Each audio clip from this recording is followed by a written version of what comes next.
September যত এগিয়ে আসছে, ভারতের রাজনৈতিক মহলে একটা প্রশ্নের ঘুরপাক ততই বাড়ছে। আবার এই সেপ্টেম্বরেই নরেন্দ্র মোদীর বয়স ৭৫ হচ্ছে।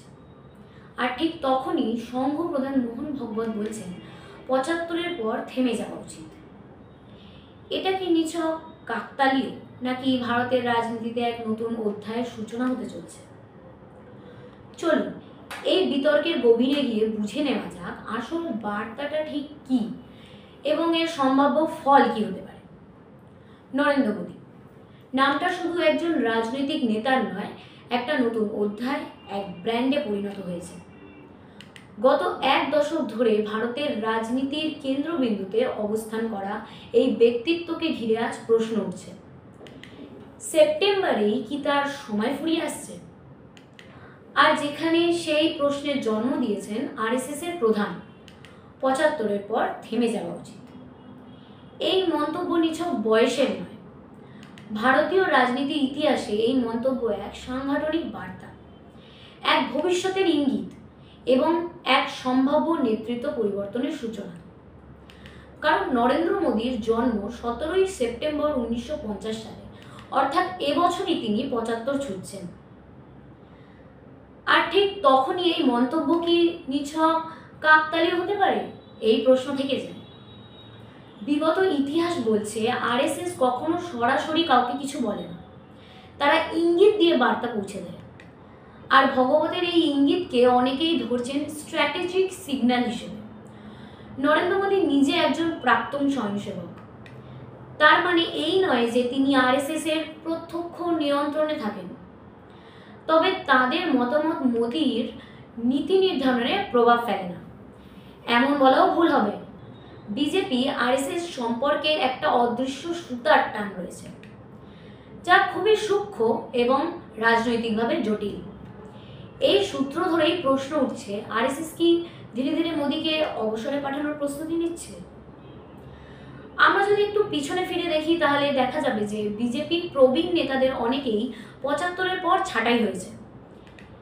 এল.কে. আদবানি, মুরলী মনোহর যোশী, তাদেরকে সম্মান দিয়ে এক প্রকার সাইড লাইনে পাঠানো হয়েছে। মোদী তখন ছিলেন উত্থানশীল শক্তি, যিনি ৭৫-এর নিয়ম ভেঙে নেতৃত্বের কেন্দ্রে জায়গা করে নিয়েছিলেন। কিন্তু এবার সময় উল্টো দিকে ঘুরছে। প্রশ্ন উঠছে, মোদী নিজেই কি সেই নিয়মের শিকার হবেন? এখানে আরেকটি প্রাসঙ্গিক বিষয় হলো বিজেপির সাম্প্রতিক লোকসভা নির্বাচনের ফলাফল। বিজেপি এককভাবে সংখ্যাগরিষ্ঠতা অর্জন করতে পারেনি। ২০১৪ ও ২০১৯-এ যার নামে মোদী ম্যাজিক কাজ করত, সেই মোদী ম্যাজিক কিছুটা ফিকে। এনডিএ জোট করে সরকার গঠন করতে হয়েছে, তাও আবার ছোট দলগুলোর ভরসায়।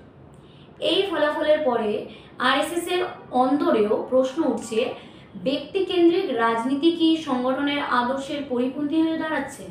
মোদী কি অনেকটা বেশি ব্যক্তি পূজার কেন্দ্রবিন্দু হয়ে উঠছেন? এই জায়গাতেই ভগবতের বার্তা আরও প্রাসঙ্গিক হয়ে দাঁড়ায়। তিনি বলেন, ক্ষমতায় গিয়ে মানুষ অহংকারী হয়ে যায়, সেটাই স্বাভাবিক। ৭৫-এর পর থেমে যাওয়া উচিত, কেউ স্থায়ী নয়, দায়িত্ব বদল হওয়া দরকার। এই বার্তাকে অনেকেই ধরে নিচ্ছেন এটা আসলে মোদীর উদ্দেশ্যেই বলা, কারণ বিজেপির মধ্যে এখনো অনেক নেতা রয়েছেন যারা সংঘ ঘনিষ্ঠ, যাদের কাছে মোদী আসলে ব্যতিক্রমী কিন্তু স্থায়ী নয়। এই অবস্থায় আরএসএস হয়তো চাইছে ২০২৯ সালের নির্বাচনের আগে বিজেপিকে নতুন মুখে সাজাতে। মোদীকে সরাসরি সরানো হলে রাজনৈতিক ঝড় উঠবে, তাই হয়তো ধাপে ধাপে সম্মানজনক অবসর দেওয়া হতে পারে। আগামী সেপ্টেম্বরে মোদীর বয়স ৭৫ হওয়া মাত্রই সেই প্রক্রিয়ার সূচনা হতে পারে। মোদীও বিষয়টা বুঝছেন, তাই ইতিমধ্যেই নিজের বক্তব্য পাল্টেছেন। অতীতে তিনি বলেছিলেন ৭৫-এর পর রাজনীতি ছাড়বেন, কিন্তু সম্প্রতি তিনি বলছেন বয়স সেবা করার পথে বাধা নয়। এই ঘুরে দাঁড়ানো কি সঙ্গের ইঙ্গিতকে অস্বীকার করা হচ্ছে? এখন প্রশ্ন হলো, যদি মোদী সরে যান তবে তারপর কে? এই জায়গাটাই বিজেপি এবং সংঘ উভয়ের কাছে স্পর্শকাতর। কারণ মোদীর পর নেতৃত্বের জায়গায় এমন কাউকে চাই যে সংগঠনের আদর্শ মানেন। আবার ক্যারিশমাও আছে। এই হিসেব মেলাতে গেলে সবচেয়ে বেশি আলোচনায় আসছেন যোগী আদিত্যনাথ। তিনি হিন্দুত্বের এক নির্ভীক ও সরাসরি মুখ। উত্তরপ্রদেশের মুখ্যমন্ত্রী হিসেবে প্রশাসনিক দক্ষতা প্রমাণ করেছেন যোগী আদিত্যনাথ। একই সঙ্গে সংঘপন্থী। অনেকের মতে তিনিই হতে পারেন পোস্ট মোদি যুগের উত্তরাধিকার। তবে একটা জিনিস পরিষ্কার, যোগী আর মোদি একসঙ্গে থাকতে পারেন না। দুজনের ব্যক্তিত্ব ও রাজনৈতিক কৌশল একে অপরের বিপরীত। মোদি যেখানে ব্র্যান্ড, সেখানে যোগী একরোখা আদর্শ। আরএসএস হয়তো এই আদর্শকেই আবার সামনে আনতে চাইছে। তাই মোদিকে ধীরে ধীরে গদি থেকে সরিয়ে যোগীকে সামনে আনার প্রস্তুতি চলছে, এই ইঙ্গিত অনেক বিশ্লেষকই দিচ্ছে। তবে এটাও ঠিক যে মোদিকে সরানো এত সহজ নয়। তার জনভিত্তি, আন্তর্জাতিক পরিচিতি এবং ক্যারিশমা বিজেপির পক্ষে এক বড় অস্ত্র। তিনি নিজেই জানেন তার গুরুত্ব কতখানি। তাই সংঘ যদি সরাসরি চাপে ফেলে তাহলে এক প্রকার সংঘর্ষ শুরু হতে পারে। সংগঠনের সঙ্গে মোদির সম্পর্ক ভাঙার মতো পরিস্থিতি তৈরি হলে সেটি বিজেপির জন্য মারাত্মক বিপদ ডেকে আনতে পারে। আর এই দ্বন্দ্বের মধ্যেই উঠে আসছে নতুন এক প্রশ্ন, আরএসএস কি আবার পুরনো কাঠামোতে ফিরে যেতে চাইছে, যেখানে দল থাকবে সংগঠনের ছায়ায়, নেতা থাকবে আদর্শের অনুসারী হয়ে। মোদির একছত্র নেতৃত্ব এই আদর্শে বাধা সৃষ্টি করছে বলেই অনেকের মনে হয়।